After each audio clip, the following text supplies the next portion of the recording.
Des travaux à l'usine de déhauteur et ce sont des quartiers entiers qui sont privés d'eau. Il y a quelques semaines, Borrico, Zabim a été touché par ce phénomène, des coupures d'eau quotidiennes et de longue durée, mais aujourd'hui, tout semble rentrer dans l'ordre. Il fallait faire des réserves d'eau, sinon il fallait, comme on a une citerne, ça va. Mais c'est pas évident, juste pour les WC, ça c'est pas évident, surtout qu'on a des enfants. Mais depuis un mois, il n'y a pas de coupure, il n'y a plus de problème en fait. Ouais, c'est un soulagement. L'eau, c'est comme un élément essentiel de la vie. Hein. C'est-à-dire qu'effectivement, il y a eu le gros problème d'eau, mais depuis lors, ça s'est arrangé. Moi, je n'en ai pas eu encore. Ce qui n'empêche pas les habitants de Borrico de continuer à prendre leurs précautions. Vous voyez un petit peu vétus, puis ça commence déjà à se casser.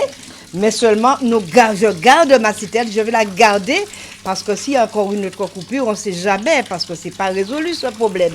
Et il y a beaucoup d'autres choses à faire encore en matière d'eau. Et je garde ma citerne. Ici, citernes et réserves sont courantes, des installations qui datent parfois de près de 40 ans. À cette époque-là, il n'y avait pas encore d'eau courante.